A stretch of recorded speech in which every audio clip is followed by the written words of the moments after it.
বলার ঘটনা না, শুনছি আপনারা ফেসবুক শরীফ চালান, দ্বারা দেখেন নাই? বাবারে ছেলে মাইরে ফেলাইছে। এই তিন জায়গায় যদি তুমি মা বাবার বরদোয়া নাও, শিক্ষকের কষ্ট দিয়া বরদোয়া নাও, আল্লাহর কসম ডাক্তার হতে পারবা, সম্মান হবে না। যুবক বাবারা, বাবায় মারা গেলে তোমার সব সম্পদ হয়ে যাবে, অতএব তুমি বাবার সম্পদ মনে করে নষ্ট করো কেন? এক সময় তো আফসুস করিয়াও লাভ হবে না রে বাবা, এখনো সময় আছে, তওবা করো। আর মা বাবারে কষ্ট দিবা না, শিক্ষকের সাথে বেয়াদবি করবা না, উলামায়ে কেরামের দোয়া নিয়া নবীর আদর্শ মেনে চলবা। মা বাপদের বলবো তওবা করেন, স্বামীর মাল হেফাজত করবেন, খেয়ানত করবেন না, আল্লাহর কাছে জবাবদিহিতার কাঠগড়ায় দাঁড়াবার ভয় নামাজ ছাড়বেন না, মোবাইলে সময় নষ্ট করবেন না। তো আপনিও মুসলমান, আমিও মুসলমান, আপনার আল্লাহ আমার আল্লাহ এক না দুই? নবী, কাবা, ধর্ম, কালেমা, কোরআন, হাদিস, দুনিয়াতে আসার সিস্টেম, বিদায় বেলা কাফনের সিস্টেম। আপনারও 3 কাফন, আমি বক্তার সম্মান একটা বেশি হবে, হ্যাঁ? আমারও 3 কাফন, কালার আলাদা। কি সবার? গরিবেরটা একটু ডিসকালার, অন্য কালার হবে, নরমাল। আফসোস, কে ধনী, কে গরিব, কে আলেম, কে মূর্খ, সবার কাফনের কালার এক, সাইজও এক। কাফনের উপরে লেখা থাকবে এমপি সাহেবের লাশ, বড় হুজুরের লাশ। শেষ বাহাদুরি, কবরে যাওয়ার আগেই শেষ। কবরে যাওয়ার, কোটি টাকার মালিক দেখো, অভাব হয় না দূর, গরিবে ঘুমায় আরাম করে মনটা বাহাদুর। ফেরাউনের লাশটা দেখো মিশর জাদু ঘরে, খায় না মাটি পোকা মাছি সবাই ঘৃণা করে। হৃদয়ে থাকিবে যার নম্রতা সদা, রহমত আসিবে সেথা প্রভুর ওয়াদা। বড়র বড়াই থাকলে দিলে রহমত আসবে না, নিজেকে নিজে ছোট মনে করিও সদা। উঁচু জমিন থেকে পানি নিচু জমিনে যায়, তেমনি খোদার রহমত আসে নম্রতার হৃদয়।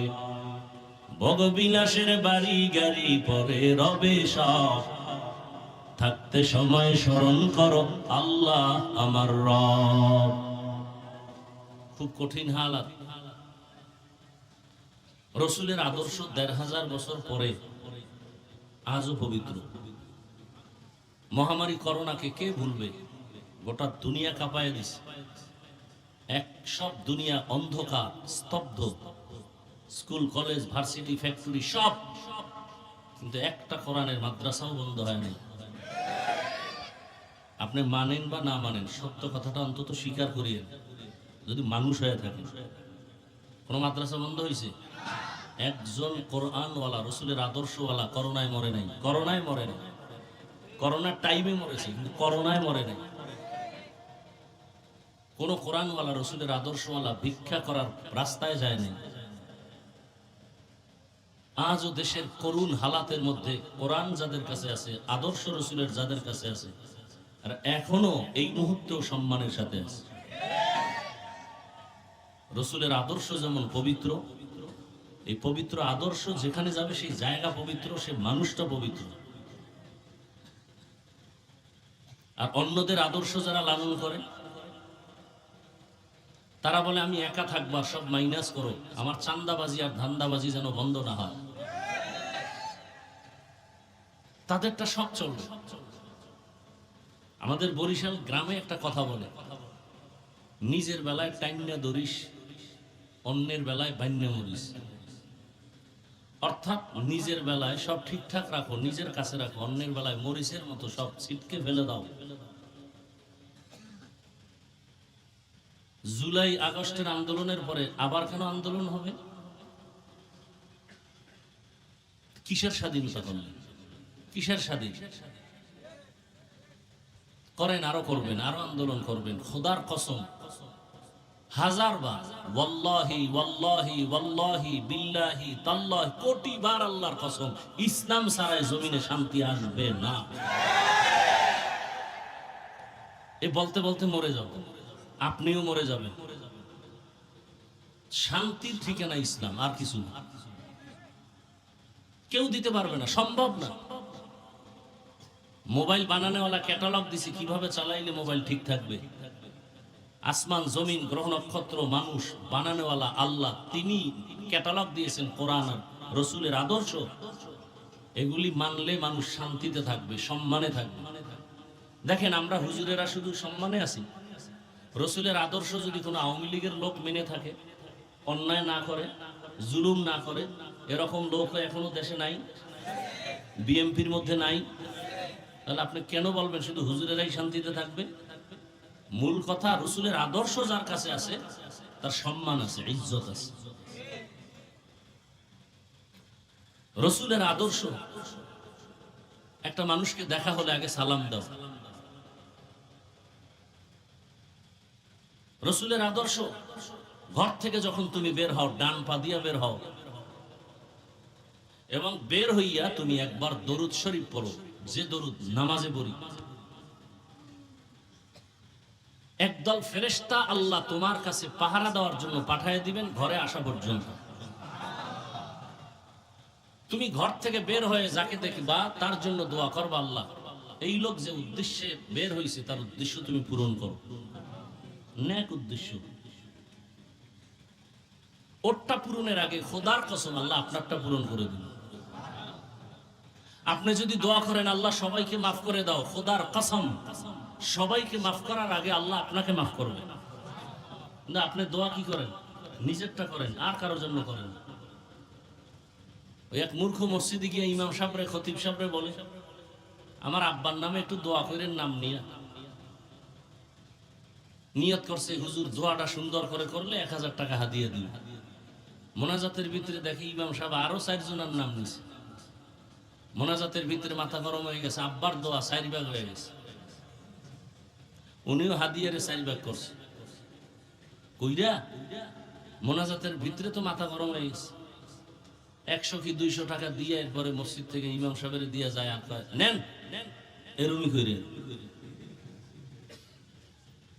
এরম মূর্খ আছে না নাই? আর এক মূর্খ কয় দোয়া সুন্দর হয়েছে, আব্বার নাম তো কইলেন না।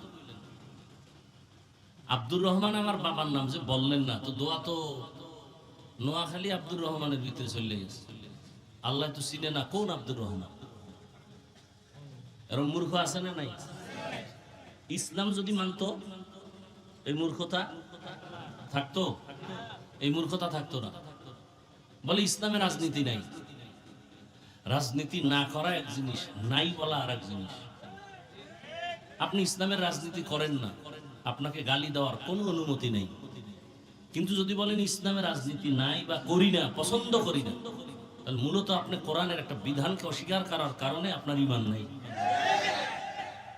আপনি নামাজ পড়েন না, গালি দেওয়ার কোনো সুযোগ নাই আপনাকে। কিন্তু যদি বলেন আমি নামাজ পছন্দ করি না, তাহলে আপনি গালি দেওয়ার আগেই বেঈমান। আপনি দাড়ি রাখেন না, কারো গালি দেওয়ার অনুমতি নেই। কিন্তু যদি আপনি বলেন আমি দাড়ি পছন্দ করি না, আপনি বেঈমান। দাড়ি না রাখা আর পছন্দ না করা কি এক? নামাজ না পড়া আর পছন্দ না করা কি এক? দুনিয়ার সব চলে। মসজিদের মতো পবিত্র জায়গায় গিয়া নাপাক নোংরা রাজনীতির নাম নিয়ে ভোট চা, সব হালাল। ইমাম সাহেব ইসলামের কথা বলবে রাজনীতির আলোকে, ইসলামের কোরআনের, বলে সম্ভব না। এই আটকা শিকলে বন্দি আর কত কাল থাকবে? কিসের কারণে? পিপিলিকার খানা যদি আল্লাহ দিতে পারেন, আল্লাহ আমাকে পারবেন না? তো কিসের ভয়? ভয় তো আপনাকে করবে সব বেঈমানরা। আপনি কেন ভয় করেন? কয় আমিও একটু নাপাক টাপাক ফাঁকে ফোকে খাই, ভোটের আগেও খাই, সামনে আবার খাবো। একটা চায়ের দোকান দিছি, তাও লোনের টাকা উঠাইয়া। আমার ইমান তো বুঝেন কোন হালাতে আছে। তা আমি কেমনে আর বিরোধিতা করি? আল্লাহ হেদায়াত দান করি। রসুলের আদর্শ পৃথিবীর শ্রেষ্ঠ, এর মতো দামি আদর্শ আর। এই আদর্শ নিয়ে রসুল আগমন করলেন রবিউল আউয়ালে মক্কা। তখন মক্কার মানুষের আদর্শ কেমন? পৃথিবীর নিকৃষ্ট চরিত্রহীন লম্পট মক্কার মানুষ। কত খারাপ! বলে কন্যা হলেই বাবা গলা টিপে হত্যা করে। বাজারে যায় না লজ্জায়, কন্যা হয়েছে লজ্জা। কিয়ামতের দিন আয়াত নাজিল হয়ে গেল, আল্লাহ জিগাইবেন, ওই হত্যা হওয়া কন্যাকে আল্লাহ জিজ্ঞেস করবেন, ওয়া ইদাল মাউউদাতু সুইলাত বিআইয়ি যামবিন কুতিলাত। ওই কন্যাটাকে জিজ্ঞাসা করবে, তোরে হত্যা করা হলো কেন? অন্যায় করছে বাবা। বাচ্চা তো বলতে গেলে কথাই বলতে পারে না, ওই বাবারে না আল্লাহ জিগাইব জুতার বাড়ি দিয়ে, এই বেঈমান, তুই তোর কন্যাটাকে হত্যা করলি কেন? আল্লাহ কয় না, ওরে জিগাবো না। কারে জিগাবো? কন্যাকে। কেন? বলে বাবা এত বড় অপরাধ করেছে, আল্লাহ পাক লজ্জায় রহমতের দৃষ্টি ওই বেঈমানের দিকে দিবেন না। ওয়া ইদাল মাউউদাতু সুইলাত বিআইয়ি যামবিন কুতিলাত। এমন এক পরিবেশ, কন্যা হত্যা করা হয়, নারী সমাজের বোঝা, বিধবা সমাজের বোঝা। রহমতের নবী আসলেন মাত্র, আম্মাজান আমেনা বলেন, দুনিয়ার মা বাচ্চা গর্ভে আসা মাত্র মাথা ব্যথা, কত পেরেশানি, কত অসুস্থ। আমি আমেনার কিছুই হয় নাই। দুনিয়ার বাচ্চা মায়ের গর্ভ থেকে প্রসবকালে রক্ত যায়, ব্যথা, কান্না, আমার কিছু হয় নাই। দুনিয়ার সন্তান আসে খতনাবিহীন, আমার সন্তান খতনাকৃত অবস্থায়। দুনিয়ার সন্তান আসিয়া কান্না করে, আমার সন্তান মুহাম্মদ আসিয়া শুকর আদায় করে আল্লাহর প্রশংসা করেছেন। রহমতের নবী আসা মাত্র ওই যে কন্যা সন্তান অনেক মায়ের গর্ভে আছে, আসলেই বাবা মেরে ফেলবে। এতদিন মারতো কেন? সমাজে কোনো ভালো মানুষ নাই, সব খারাপ। ঈসা নবী চলে গেছেন, রহমতের নবী আসবেন, মাঝখানে কোনো মুরব্বী নাই। যারা মুরব্বী মানে না বা নাই, এদের মুরব্বী অটো শয়তান। অটোমেটিক কি? আচ্ছা, যারা বলে আমরা মুরব্বী মানি না, কেন খায়? ব্যক্তি পূজা শিরিক, মাযহাব মানি না, এই মানি না, সেই মানি না। খোঁজ নিয়ে দেখেন, এদের মতো ব্যক্তির গোলাম আর কেউ নেই। এরা সব থেকে ব্যক্তির গোলামি বেশি করে। আর আমরা পীরের কাছে যাই, তাবলিগে যাই, আলেম ওলামাকে মানিয়া চলি, ইমাম খতিবদের মানি একমাত্র আল্লাহর কোরআন বুঝার জন্য, সুন্নাত বুঝার জন্য, আমল চিনার জন্য। তাও কতক্ষণ? কোরআন হাদিস অনুযায়ী তারা আমাদের পথ দেখাবেন যতক্ষণ। আর ওই ব্যক্তির গোলাম যারা, এরা বলে জাহান্নামেও যদি যাওয়া লাগে আমার মুরব্বিরে ছাড়বো না, পীরেরে ছাড়বো না। তাহলে ওই মক্কায় কি নাই? গেছে, 1 মিনিটে ভুলে গেছে। এখন বয়ান না, দোয়া করে যাব, তারপরে আপনারা কষ্ট করে আসেন, সেই জন্য যতটুকু পারি বলতেছি। উঠা বসা করেন না, নিজেও ক্ষতিগ্রস্ত হইয়েন না, অন্যের ক্ষতিও করিয়েন না। রহমতের নবী আসলেন, মুরব্বী আসছে না, আসছে না? এখন যদি সে আকাম কুকাম চলে তো রসুলের উপরেই বদনাম এসে যায়। দুনিয়ার কেউ যদি না জানে, আল্লাহ তো জানতেছেন, ভবিষ্যৎ মানুষ এটি হিসাব রাখবে। মোহাম্মদ এত দামি, দুনিয়াতে আসার পরে কেন আবার আকাম চলল? আল্লাহ পাক কুদরতি ইলম দিয়া জানিয়া নবী যখন আসছেন, ওই সময় যত মায়ের গর্ভে বাচ্চা ছিল সমস্ত বাচ্চাকে আল্লাহ কুদরতের দ্বারা ছেলে বানায় দিলেন, একটাও মেয়ে নাই। ওই সময় মেয়ে আসবে আর জবাই করবা, এটা রসুলের ইজ্জতের উপর আক্রমণ। বিধবা নারী আরবের দুশ্চরিত্রওয়ালারা পছন্দ করে না। আল্লাহ তার জীবনের তরে বিলীন করে নারীর মর্যাদা বাড়ায় দিলেন কিয়ামত পর্যন্ত। শুধু কিয়ামত, কিয়ামতের দিনও নারীদের। এই মেয়ে, উঠা বসা করেন কেন?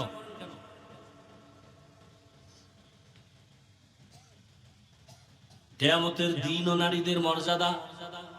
যাদের দীর্ঘ টাইম বসার অভ্যাস নাই, পাশে দাঁড়ায় পিছন থেকে চলে যাইতেন, কে দেখতো আর কি ক্ষতি হইতো?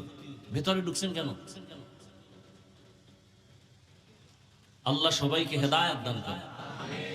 কিয়ামতের দিনও নারীর মর্যাদা কেমন? চারজন নারী, কয়জন? চারজন নারী কিয়ামতের ময়দানে। জান্নাতের দরজা কয়টা? চারটে বলে, চিন্তা করছেন?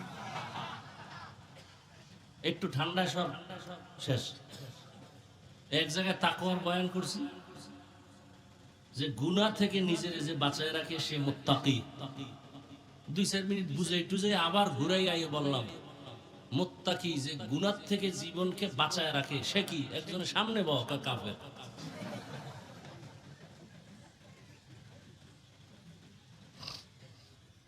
বেহুশ। আর এই মোবাইল নিলে আর এক গজব। আল্লাহ সবাইকে হেদায়েত দান করে। কিয়ামতের ময়দানে চারজন নারীর ব্যাপারে জান্নাতের 8টা দরওয়াজা খোলা হবে। হিসাব টিসাব নাই, হিসাব শুরুই হয় নাই। জান্নাতের 8টা দরওয়াজা থেকে 8 জন দারোয়ান ফেরেশতা 4 জন নারীকে ডাকবে, আসো আমার দরজা দিয়ে দরজা খোলো, কোনো হিসাব লাগবে না। কয়জন নারী? 4 জন নারীকে ডাকবে, আসো। এর মধ্যে আমগো তাসলিমা নাসরিন একজন। আউযুবিল্লাহ না নাউযুবিল্লাহ? হ্যাঁ, 4 জন নারীকে ডাকবে। তো মর্যাদাটা কেমন চিন্তা করেন তো। রহমতের নবীর কোনো তুলনা আছে? বলেন আছে? কোনো তুলনা নেই। আল্লাহ তাকে কঠিন ভাবে বাছাই করছেন। কেমন বাছাই? আল্লাহ বলেন মুসা নবী আমার বন্ধু, ঈসা নবী আমার বন্ধু, ইব্রাহিম আমার বন্ধু, ইউসুফ আমার বন্ধু। সব নবী রাসূল আমি আল্লাহর বড় আশিক। মুহাম্মদ আমার বন্ধু। তবে ব্যবধান হলো সব নবী রাসূল আমি আল্লাহ তাআলার আশিক, আর আমি আল্লাহ নিজে হলাম মুহাম্মদের আশিক। এবার বুঝেন নবীরে কেমন করে আল্লাহ বানাইছে। চিন্তা করলে মাথা গরম হয়ে যাবে। আসলে আমার মাওলা কত কুদরতের মাওলা। দুনিয়াতে আসার আগে রাসূলের আব্বাকে নিয়ে গেলেন, 6 বছরে মা হারায় ফেললেন। 8 বছর রাসূলের বয়স। চাচা আব্দুল মুত্তালিব বিদায় বেলা আবু তালিবের হাতটা ধইরা দাদা মুহাম্মদের হাত ধইরা কয়, রে আমার সন্তান আবু তালেব, আমার নাতিরে তোর হাতে আমানত দিলাম। দুনিয়াতে আসিয়া বাবাকে ডাক দিতে পারে নাই। 6 বছরে মা হারা আমার নাতি বড় অসহায়। আমার নাতিরে কষ্ট দিবি না। নাতি আমার পাশে রাতের বেলা ঘুমাইতো, মাঝে মাঝে কান্না করতো, মাকে তালাশ করতো, পাইতো না রে আবু তালেব। আমার নাতি যেন কোনোদিন কান্না না করে, কষ্ট না পায়। কেমন ভাবে আল্লাহ রসুলকে আল্লাহ আগের থেকেই লাইন করে নিয়ে আসছে। মুহাম্মদের এত পাওয়ার কেন? কোন বেঈমানের বাচ্চা যেন বলতে না পারে বাবার পাওয়ার, দাদার পাওয়ার, হ্যাঁ নেতার পাওয়ার। কোন নেতা নাই। রহমতের নবীরে গালি দেয়, নবী গালি দেন না, গালির জবাবও দেন না, কোনো পাওয়ার নাই। মানুষ যেন ভালো করে মনে করে মুহাম্মদের একমাত্র পাওয়ার হলো আল্লাহ তাআলার কুদরত। এরপরেও দুনিয়াতে কত কষ্ট। এক তো সব নবী রাসূলদের থেকে নবী আমার আলাদা। কেমন আলাদা? রহমতের নবী যেখানে কদম দেন সেখান থেকে দীর্ঘ বছর পর্যন্ত মিশকের ঘ্রাণ। নবী যখন রাস্তা দিয়ে চলে, রাস্তার দুপাশের গাছ নত হয়ে রাসূলকে সালাম দেন। সুবহানাল্লাহ না? নবী যখন রাস্তা দিয়ে চলেন, জঙ্গলের প্রাণীরা রাসূলকে সালাম জানান। রহমতের নবী যখন রাস্তা দিয়ে চলতেন, মেঘের খণ্ড ছায়া দেয়, সূর্যের গরম যেন রাসূলের কষ্ট না হয়। আম্মা জান আয়েশা রাদিয়াল্লাহু আনহা বলেন, নবীজির ঘাম পড়লে আমি এটাকে বোতলে আটকায় দিতাম, আর বড় বড় অনুষ্ঠানে আতর হিসাবে ব্যবহার করতাম। আমি উহুদের ঘটনা বলছি জীবনে বহুবার। বলতে গিয়া বলতাম, উহুদের ময়দানে রাসূলের যখন দান শহীদ হয়ে গেল, বেঈমানরা ঘোষণা করলো মুহাম্মদ দুনিয়ায় নাই। কিন্তু শেষ পর্যায়ে হযরত আলী পাশে কয়েকজন সাহাবা নবীকে উঠাইলেন, কাঁধে ধইরা ভর করায় নবীকে পাহাড়ের পাশে নিলেন, উহুদ পাহাড়। ওই পাহাড়ের যেখানে রসুল বসছেন আর একটু জায়গায় নবী শুইয়া শুয়ে একটু বিশ্রাম করেছেন। ওই জায়গা থেকে ১৫০০ বছর পর্যন্ত শুধু এখনো মেশকের গ্রাম। এই বয়ান জীবনভর করছি, কিন্তু ওই জায়গাটায় যেতে পারি নাই। কয়েকদিন আগে বাইতুল্লাহ গেলাম, মদিনায় গেলাম, শুনলাম ওই জায়গা এখন আর ব্যারিকেড নাই, সরকার ছেড়ে দিছে। দৌড়াইয়া গেলাম, গিয়া যখন ওই পাথরের পার্শ্বে দাঁড়াইলাম, ভেতরে ঢুকার আগেই আল্লাহর কসম ঘেরান আসতেছে। সিনাটা দিয়ে একটু হালকা ভাবে ঢুকা যায়, ঢুইকা ভাবলাম এত ঘ্রাণ, যেটা দুনিয়াতে কোনো ঘ্রাণের সাথে তুলনা নাই। ভাবলাম আবার ভালো করে তাকাইয়া, কোনো কেউ আবার আতর মেখে গেল নাকি রাতের আধারে। দেখলাম না, আল্লাহর কুদরত, এমন একজন রহমতের নবী আল্লাহ আমাদের দান করেছেন। ওই রহমতের নবী জীবনে কোনোদিন একটা মিথ্যা কথা বলেন নাই, চোখ দুইটা গরম করে কারো দিকে তাকান নাই। আরে রসুল যদি গরম চোখে তাকায়, ও জায়গায় পুরিয়া ছাই হয়ে যাবে, রসুলের চোখেই পাওয়া। সেই রসুল দোয়া যদি করতেন উহুদ পাহাড় স্বর্ণ হয়ে যাইত, কিন্তু পেটে পাথর বাঁধলেন। কেমন মায়ার নবী আমার! নবীর বয়স যখন 25, সব নবী রসুল তথা সারা দুনিয়ার মানুষের মধ্যে আমার রসুল আলাদা, শক্তি আলাদা, যৌবন আলাদা। আর সেই রসুলের 25 বছরের যৌবন আরো কত কঠিন, কত শক্তি। ঠিক সেই সময় আল্লাহর আইন হয়ে গেল, দুইজন স্বামী বিদায় করার, একজন বিধবা নারী খাদিজা রাদিয়াল্লাহু আনহা, 40 বছর বয়স, একাধিক সন্তানের মা, 25 বছরের ভরা যৌবনওয়ালা নবী আমার জীবনে কোনোদিন বিবাহ করেন নাই। 40 বছরের বিধবা নারী, দুইজন স্বামী চলে গেল, একাধিক সন্তানের মাকে রহমতের নবী বিবাহের বন্ধনে নিয়েছেন। নবী খাদিজা রাদিয়াল্লাহু আনহার ঘর করলেন, এবং ওই ঘর থেকে রহমতের নবীর 4 কন্যা চলে আসলো। কয় কন্যা? 4 কন্যা। কেমন রহমতের নবী আমার! আরবের মানুষ বিধবা পছন্দ করে না, রহমতের নবী ভরা যৌবন 25 বছরে 40 বছরের নারী উম্মাহাতুল মুমিনিন খাদিজাকে বিবাহ করে প্রমাণ করে দিলেন, কিয়ামত পর্যন্ত নারীর মর্যাদা সবার উপরে ইসলাম দিয়েছে। আর কোন ধর্মে নারীর মর্যাদা দিতে পারে নাই, বরং নারীর উপরে সব ধর্মওয়ালারা করেছে জুলুম। আমগো আম্মা জানেরা বুঝতে পারে নাই, আর জন্মগতভাবে, সৃষ্টিগতভাবে তাদের আকল তো অর্ধেক। যত ভিটামিন খাক আর যত ডিগ্রি নিক, পুরুষের জ্ঞানের অর্ধেক। কিয়ামত পর্যন্ত আর ইসলাম ছাড়া নারীর মর্যাদা বাড়াতে পারবে না। আরবের মানুষ ছেলে পছন্দ করে, মেয়ে করে না, অথচ রহমতের নবীর 4 কন্যা, কোনো ছেলে নাই। নবী বলেন, ও কন্যার বাবারা, একটা কন্যা যদি তুমি পাও, তুমি একটা জান্নাতের মালিক। 2 কন্যার বাবা যদি হও, তুমি 2 জান্নাতের মালিক। আল্লাহ খোলা আকাশ, একেবারে আল্লাহর দিকে তাকাইয়া দিলে বুকে হাত দিয়ে বলতে পারবেন, ঘরের মধ্যে একটা কন্যা সন্তান কি গজব না রহমত? একটা সন্তান মায়ের সাথে তেরামি করে, ঘাট তেরামি করে, বাবার সাথে করে, বাবার টাকা চুরি করে, মায়ের দাও কেন? বান্ধবীর সাথে মোবাইলে এমবি ভরে কথা বলতে হবে, সারা রাত আকাম করতে হবে। এই জন্য মায়ের টাকা চুরি করে, বাবার টাকা চুরি করে কোনো মেয়ে করেনি, করে না। তো কথা, মেয়ে যে বিপরীত সাইডটা আকামের স্লোগান দেয়, ওই টাকা কোনো বাবায় দেয় না, মা দেয় না, ওই বদমার যুবক চরিত্রহীন এদিক থেকে টাকা ঢুকাইয়া দেয়। কি সত্য কথাটা স্বীকার করতে কষ্ট লাগে? ওরে পাওয়ার জন্য এদিক থেকে এমবি ঢুকাইয়া দেয়, তুমি খালি মিস কল দিয়ে যথেষ্ট, আমি এদিক থেকে লাইন ফ্যান করে ফেলাম। ও ঘুমের তুইটা দেখে এমবি 1 মাসের আনলিমিটেড, কই তো নাই, রাত্রে ফেরেশতারা দিল। মেয়েরা সত্য কথাটা স্বীকার করেন, মানেন আর না মানেন, কপাল খারাপ হইলে তো মানবেন না। মেয়েরা বাবাদেরকে যেই পরিমাণ কলিজা দিয়ে ভালোবাসে, ছেলেরা এত ভালোবাসে না। বলার ঘটনা না, শুনছি আপনারা ফেসবুক শরীফ চালান, তারা দেখেন নাই?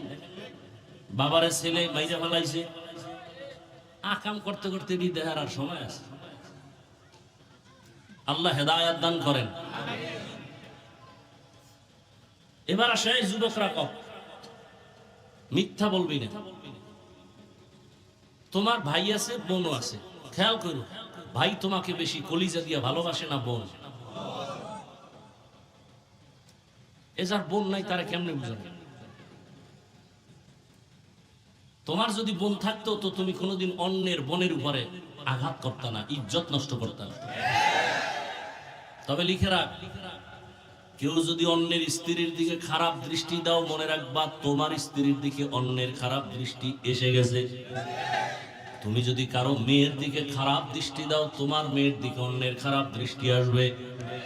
তুমি যদি অন্যের বোনের দিকে খারাপ দৃষ্টি দাও, তোমার বোনের দিকে অন্যের খারাপ দৃষ্টি চলে আসবে। তুমি যদি অন্যের মায়ের দিকে খারাপ দৃষ্টিতে তাকাও, তোমার মায়ের দিকে অন্যের খারাপ দৃষ্টি চলে আসবে। আল্লাহ হেদায়াত দান করুন। রহমতের নবী বলেন, আমার একটা ছেলে নাই, 4 কন্যার বাবা। 2-1টা ছেলে হইয়া চলে গেছে দুনিয়ার থেকে। মক্কার কাফেরেরা চিল্লায় চিল্লায় কয়, মোহাম্মদের জীবন শেষ। কাকে? মোহাম্মদ যদি মরিয়া যায় তার বংশ আর থাকবে না, ছেলে নাই, বংশ জিয়াইয়া জিন্দা রাখবে কে? কিন্তু আজকে দেখো 1500 বছর হয়ে গেল, ওই বেঈমানের নাম দুনিয়ার কেউ জানে না। আর রহমতের নবী বংশ এই পরিমাণ তাজা জমিনের মধ্যে আছে। নামাজ নাই, দাড়ি নাই, কিন্তু এমনও আশেকে রসুল, রসুলের মহব্বতের জীবনটা দেওয়ার জন্য রেডি। নবীজির যদিও জন্মগত ছেলে নাই, কিন্তু রসুলের রুহানি সন্তান এ জমিনে অভাব নাই। রহমতের নবী বললেন, আমার একটা ছেলেও নাই, আমি 4 কন্যার বাবা। বাবা অসুস্থ হয়ে গেলে ছেলেরা অতিষ্ঠ হয়ে যায়, আর ভালো লাগে না, তাড়াতাড়ি জালালি খতম করায় মারা দরকার। কিন্তু একটা মেয়ে যত যেখানে থাক পাগল হয়ে যায় বাবার একটা নজর দেখার জন্য, সহ্য করতে পারে না। এরে ভাই, রহমতের নবীর আদর্শ, কন্যা হত্যা বন্ধ হয়ে গেল। রহমতের নবীর আদর্শ এত সুন্দর, মক্কার খারাপ মানুষগুলো যখন নবীর আদর্শের মালা গলায় পড়ল, আসমান থেকে জিব্রাইল এসে লিস্টি দিয়ে দিলেন। রহমতের নবী ঘোষণা দিয়ে দেন, এই লিস্টিতে যাদের নাম আছে বিনা হিসাবে জান্নাতি। কয়জনের নাম? কয়জন? 10 জন। কয়জন? 10 জন সাহাবা জান্নাতি। জানা থাকলে বলেন, প্রথম সিরিয়ালে কার নাম, দ্বিতীয় সিরিয়ালে কার নাম, তৃতীয় সিরিয়ালে কার নাম, চতুর্থ সিরিয়ালে কার নাম? এদেরকেই আবার বলা হয় খুলাফায়ে রাশিদিন। রহমতের নবী বলেন, আলাইকুম বিসুন্নতি ওয়া সুন্নাতিল খুলাফাইর রাশিদিন আল মাহদিয়িন। আমার আদর্শ সুন্নাত, আমার খুলাফা যারা খলিফা, এদের আদর্শের নাম সুন্নাত। আঁকড়াইয়া ধরো, তাহলে তোমাদের জীবন সফল হবে। আমারটাও সুন্নাত, আমার ছাত্র, আমার খলিফা সাহাবায়ে কেরামের আদর্শ সুন্নাত। তারা আমার কেমন খলিফা, যে তারা রাশিদিন, নির্ভেজাল পথ দেখানেওয়ালা। বলে কেমন নির্ভেজাল? মাহদিয়িন, চূড়ান্ত হেদায়েত প্রাপ্ত আমার পথ প্রদর্শক। জান্নাতের টিকিট হাতে চলে আসলো জিন্দা অবস্থায়। শুধু রহমতের নবীর আদর্শ। আজ অনেকে ভয় আতঙ্কে আছে, হুজুরগো হাদিয়া যা লাগবে দিব, ডবল দিব। কিন্তু হুজুরগো ক্ষমতায় আনা কঠিন, আনা যাবে না। কেন? মহিলারা ভাবে আনলেই হাত মোজা পরাইব, পায়ে মোজা লাগাইবে, দরজায় তালা লাগাই দিবে, বাইরে যেতে পারবো না। একজন নেতাকে জিজ্ঞেস করা হয়েছিল ইসলামী লাইনের, আপনারা যদি ক্ষমতা আসেন আমগো সিনেমা হলগুলোর উপায় কি? আপনারা যদি ক্ষমতা আসেন হুজুরেরা, সিনেমা হলের উপায় কি? সব আগুন দিয়ে দিবে। বলে না, সিনেমা হলগুলো আমরা 5 তলা বানাবো এবং প্রত্যেকের মনিটর বড় করব এবং প্রত্যেকটা সিনেমা হল থেকে আমরা সুন্দরভাবে মনিটরে আমরা সব চিত্র সুন্দর করে সবাইকে দেখাবো, ভিআইপি চেয়ারে বসাবো, এসি লাগাই দিব। এখন তুমি বেগানার নাচ দেখবা, সেদিন আল্লাহর খাস ওলিদের কবরের আযাবের বয়ান শুনবা। সমাজ কেমনে চালাবা ওই বিষয়ে বয়ান। ইসলাম কঠিন কোন ধর্মের নাম না, বরং পৃথিবীতে সুন্দর শালীন সহজ ধর্মের নাম ইসলাম। কত সহজ। ধরে নেন আপনার 1 গ্লাস পানি পান করবেন, পিপাসা নিবারণের জন্য আমিও পানি পান করি। আপনি বাম হাতে পানিটা এক টানে পান করলেন, আমিও পান করলাম, তবে ডান হাতে 3 বারে করলাম। আপনারও পানি পান হয়ে গেল, আমারও হলো, তবে আমারটা মদিনার আদর্শে হলো। এটা কষ্ট? এটা কি কষ্ট? আপনারা মোনাজাত দিয়ে যাবেন, জুতা পরবেন, আমিও জুতা পরব। আপনি জুতা পরবেন, ডান বামের হিসাব নাই, এমন দৌড় দিবেন, হয়তো কিছু দূর গিয়ে দেখবেন আর একজনের জুতা ভাই। এরকম হয়নি? ধরা খাইলে কয় টেস্ট করলাম, আর না খাইলে গেছি। আমিও জুতা পরব, তবে আমি রসুলের সুন্নত অনুযায়ী জুতা পরব। ডান জুতায় ডান পা আগে যাবে, সুন্নত। এরপরে বাম জুতায় বাম পা ঢুকবে, সুন্নত। এরপরে যখন আমি হাঁটা শুরু করব, ডান পা দিয়ে প্রথম হাঁটা কদম দিব, সুন্নত। এটা কষ্টের কি? এটা কি কষ্ট বলে? খানা খাইতে বসবেন, আমিও খানা খাই, নবীর সুন্নত হলো আপনি 2 হাতের কবজা পর্যন্ত ধুইয়া খাইতে বসেন, অন্য পাত্রে হাত ধুইবেন, খানার প্লেটে না। আপনার আর ধোয়া টোয়া লাগে নাই, এই প্যান্টের মধ্যে একটা মশা দিয়া বা টিস্যু আছে, এটা মশা দিয়া খাইতে বসছেন। খায় ডান হাত দিয়া, আর বাম হাত দিয়ে লবণ লয়। ভদ্র। কোন হাত দিয়া? বাম হাত দিয়া লয় কেন? এটা বাথরুমে ব্যবহার, এই জন্য একটু ফেলে বার আসে, তার থেকে আলাদা। হাসেন। ওই কুত্তাগুলো, মানুষ রূপী জানোয়ার গুলো আমাদেরকে মানুষই মনে করে, ওর দেখলে কলিজাটা আর লগে থাকে না। কিন্তু লিখে রাখো, ইমাম মাহদী আসতেছেন। আমেরিকার খবর লও, সারা দুনিয়ার খবর লও, গুগলে, বাইরে যাওয়া লাগবে না, কোনো হুজুরের হজের দরকার নেই, গুগলে ঢুকো। কি পরিমাণ বিধর্মীরা মুসলমান হচ্ছে, কি পরিমাণ মাদ্রাসা মসজিদ হচ্ছে সারা দুনিয়ায়। মনে হয় যেন দেখছুনি দৌড় চলতেছে, দৌড়। জালেম আর পাওয়ারে বসতে পারে না, থাকতে পারে না। মনে হয় যেন ইসলামের পূর্বাভাস, ইমাম মাহদী আসার পূর্বাভাস। একটা মানুষও ইসলামের বিপরীত লাইনে থাকবে না পুরো দুনিয়ার ভেতরে। ইমাম মাহদী যখন আসবেন,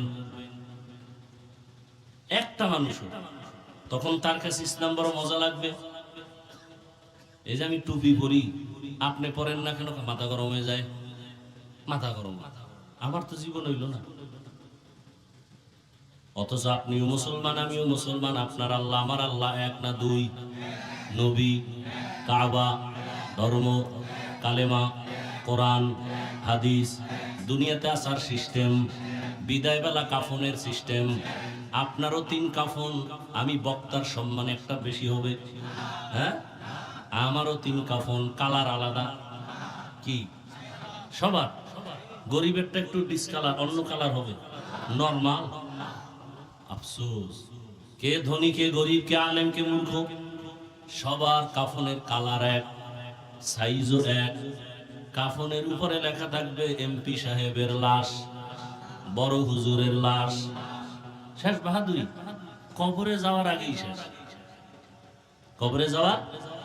কোটি টাকার মালিক দেখো অভাব হয় না দূর, গরিবে ঘুমায় আরাম করে মনটা বাহাদুর। ফেরাউনের লাশটা দেখো মিশর জাদু ঘরে, খায় না মাটি পোকা মাছি সবাই ঘৃণা করে।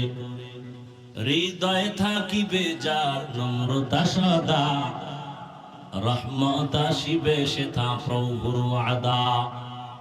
বড়র বড়াই থাকলে দিলে রহমত আসবে না, নিজেকে নিজে ছোট মনে করিও সদা। উঁচু জমিন থেকে পানি নিচু জমিনে যায়, তেমনি খোদার রহমত আসে নম্রতার হৃদয়।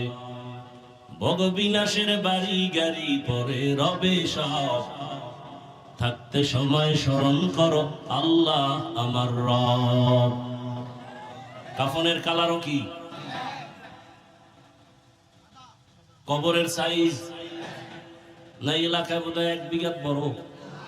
টেলিফোনের ব্যবস্থা, কবরে রাখার পরে ফেরেশতারা প্রশ্ন করবে কয়টা? আমার প্রশ্ন একরকম, আপনাদেরটা আর একরকম না? এক, রবের পরিচয় দাও, ধর্মের পরিচয় দাও, রহমাতুল লিল আলামিনের পরিচয় দাও। তাহলে কি পাইলাম? আপনার আমার আল্লাহ এক, নবী এক, কোরআন এক, কাবা এক, ধর্ম এক, কালেমা এক, দুনিয়াতে আসা এক, কাফন এক, কালার এক, কবর এক, প্রশ্ন এক। অথচ আমি টুপি খুলতে চাই না, আপনি দিতে চান না। আমি মসজিদে না ঢুকলে লজ্জা পাই, আর আপনি ঢুকতে গেলে লজ্জা পান।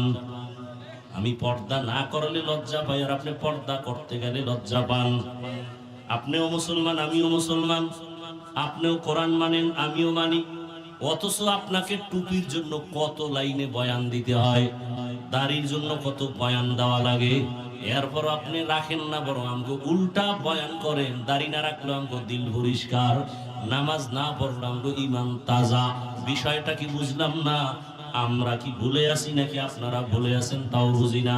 তবে একটু চিন্তা করলে দেখেন তো, আমি যে এতক্ষণ বয়ান করছি একবারও কিন্তু বলি না এই এলাকার মানুষ আমার মতো টুপি লাগাও, তাবলিগে যাও, পীরের কাছে যাও, মাদ্রাসা যাও, কলেজ ছেড়ে দাও, বলছি? বরং আমি বলি, ও যুবক বাবারা, বৃদ্ধ বাবাজিরা, মা বোনেরা, যারা স্কুলে পড়ো, কলেজে পড়ো, ছাড়িও না। যারা চাকরি করেন, ব্যবসা করেন, ওখানে থাইকা জান্নাতের টিকিটটা হাতে নেন। অশেষ ভালো করে খেয়াল করিও যুবক বাবারা, সত্য কথা বলো। তোমার মতো জেনারেল লাইনের যুবক জীবনে আলিফ বা তাও শিখে নাই, আউযুবিল্লাহ পারে না। এমন যুবক স্কুল কলেজে পড়িয়া 5 ওয়াক্ত নামাজি নাই। আর কোনো অজের দরকার নেই, শুধু একটা কথা অন্তরকে জিগাও, তুমি পারো না কেন? তোমার কপালে কার বরদোয়া লাগছে? তোমার মতো জেনারেল লাইনের যুবক বাংলা পড়ুয়া জীবনে মাদ্রাসায় যায় নাই, র্যাব আর্মি পুলিশের চাকরি করে, নামাজি, এমপি মন্ত্রী ডাক্তার প্রফেসর ইঞ্জিনিয়ার 5 ওয়াক্ত নামাজি আসেনি। তোমার মতো যুবক জেনারেল লাইনের নদীর মধ্যে মাছ ধরে, নামাজ ছাড়ে না, বলো তুমি পারো না কেন? রাস্তায় গাড়ি চালায় যুবক, রিক্সা চালায়, ড্রাইভারি করে, নামাজ ছাড়ে না, বলো তুমি পারো না কেন? অবশ্যই তোমার উপরে আল্লাহ বেজার, কারো অভিশাপ লাগছে। ডাক্তার হও, ইঞ্জিনিয়ার হও, প্রফেসর হও, এসপি হও, ডিসি হও, তবে দাবি বেয়াদব হইও না। বেয়াদব যদি না হইয়া আদো বলা হও, আল্লাহর কসম তোমার ডাক্তারের সম্মান এত বেশি হবে যে গোটা দেশের মানুষ তুমি মরিয়া গেল অমর হয়ে থাকবে অন্তরে। তবে খবরদার, যদি সফল ডাক্তার হতে চাও, যদি সর্বোচ্চ সম্মানের ইঞ্জিনিয়ার হতে চাও, 3 জায়গায় বেয়াদবি করা যাবে না, করলেই জীবন পঙ্গু। কয় জায়গায়? অশেষ। এই 3টা কথা মনে রাখবা, কসম খোদা। এই 3 জায়গায় বেয়াদবি করলে মরার আগেই তোর ধ্বংস নেমে আসবে, জীবনের সফল হবি না। ডাক্তার হয়েছে তাসনিমা, কি হয়েছে? তাসনিমা নাসরিন এমবিবিএস ডাক্তার, কি হয়েছে? ওর লাশ লয়ে আসতে পারবে বাংলাদেশে? যদি সম্মানিত ডাক্তার হতে চাও 3 জায়গার দোয়া নিতে হবে। বেয়াদবি করলেই মরার আগে ধ্বংস, মরবি না, ধ্বংস হয়ে যাবে। 1 নাম্বার জায়গা পিতামাতার দোয়া, দ্বিতীয় হলো শিক্ষকের দোয়া, তৃতীয় হলো উলামায়ে কেরাম মুরব্বিদের দোয়া। এই 3 জায়গায় যদি তুমি মা বাবার বরদোয়া নাও, শিক্ষকের কষ্ট দিয়ে বরদোয়া নাও, আল্লাহর কসম ডাক্তার হতে পারবা, সম্মান হবে না। কত ডাক্তারই তো এই টঙ্গিতে আছে, এমবিবিএস ডাক্তার, চেম্বারওয়ালা 10 জন আছে। কথার কথা, সবার কাছে সমানভাবে রুগী যায়। অনেকে বয়ে বয়ে বিড়ি টানে, মশা মারে, রুগী নাই। আর একজন ডাক্তার এমবিবিএস, এফসিবিএস, এফআরসিএস সব ডিগ্রি রেডি, রাত্র 12টা পর্যন্ত রুগী দেখে, সিরিয়াল শেষ হয় না। সত্য কথাটা বুঝেও না। এটা কেন? তার আদর্শ, তার ব্যবহার, কথা ঠিক নেই। এরে আল্লাহর বান্দা, যুবক বাবারা, অনুরোধ করে বলছি, একটা কথাই অন্তরকে জমা দাও। যদি সফল ডাক্তার হতে চাও, মা বাবার দোয়া নিও, শিক্ষকের দোয়া নিও, উলামায়ে কেরামের দোয়া নিও। যদি 3 জায়গায় বেয়াদবি করো, জীবনটা মরার আগেই ধ্বংসের পথে চলে যাবে। তবে আজকে একটা ওয়াদা করে এখান থেকে চলে যাও, মা বাবা এবং শিক্ষক আর উলামায়ে কেরাম মুরব্বীদের দোয়া নিতে যদি নাও পারি, বড় দোয়া নিবা না। এই একটা ওয়াদা করো। মা বাবার থেকে দোয়া যদি নিতে নাও পারো, কি নিবা না? বড় দোয়ার কাজ করবা না, সাবধান। শিক্ষকের সাথে এমন বেয়াদবি করবা না যে অন্তর থেকে বড় দোয়া আসবে। উলামায়ে কেরামের সাথে এমন কোনো কাজ করবা না যে অন্তর থেকে কষ্ট পেয়ে বড় দোয়া চলে আসবে। আল্লাহর কাছে তওবার দরজা খোলা। মনের এতটুকু বুঝাও যে আমার মতো যুবক স্কুলে কলেজে পড়ে, যদি নামাজ পড়ে আমি কেন পারি না? ও আল্লাহ, আমাকে মাফ করে দাও। পর্দার আড়ালের মা বোনেরা, আপনার মতো কত মা, কত বোন এখনো পর্দা করে, স্বামীর মাল হেফাজত করে, মোবাইলে সময় নষ্ট করে না, নামাজ ছাড়ে না। আম্মা জান, আপনারা কেন পারবেন না? আল্লাহর কাছে তওবা করেন। ও আল্লাহ, মাফ করে দাও। স্বামীর মাল, স্বামী মরে গেল তো আপনারই হয়ে যাবে, স্বামীর মাল কেন নষ্ট করেন? যুবক বাবারা, বাবাই মারা গেলে তোমার সব সম্পদ হয়ে যাবে, অতএব তুমি বাবার সম্পদ মনে করে নষ্ট করো কেন? এক সময় তো আফসুস করিয়াও লাভ হবে না রে বাবা। এখনো সময় আছে, তওবা করো। আর মা বাবারে কষ্ট দিবা না, শিক্ষকের সাথে বেয়াদবি করবা না, উলামায়ে কেরামের দোয়া নিয়া নবীর আদর্শ মেনে চলবা। মা বাবাদের বলবো তওবা করেন, স্বামীর মাল হেফাজত করবেন, খেয়ানত করবেন না। আল্লাহর কাছে জবাবদিহিতার কাঠ গড়ায় দাঁড়াবার ভয় নামাজ ছাড়বেন না, মোবাইলে সময় নষ্ট করবেন না। আপনার মতো কত মা এখনো আছে, আপনিও রেডি হয়ে যান। আল্লাহর কাছে তৌফিক কামনা করেন, তওবা করেন। আল্লাহ আমাদের সবাইকে দ্বীনের জন্য কবুল করেন, তওবাওয়ালা জিন্দেগি দান করেন, তওবার উপরে মজবুত হইয়া চলার মতো তৌফিক দান করেন। আমিন। আলহামদুলিল্লাহি রাব্বিল আলামিন। আসসালাতু ওয়াসসালামু আলা সাইয়্যিদিল আমবিয়াই ওয়াল মুরসালিন ওয়া আলা আলিহি ওয়া আসহাবিহি আজমাইন। ইয়া আরহামার রাহিমিন, ইয়া আরহামার রাহিমিন, ইয়া আরহামার রাহিমিন। রব্বিরহামহুমা কামা রাব্বায়ানি সগীরা। আল্লাহুম্মা ইন্নাকা আফুউন কারীম।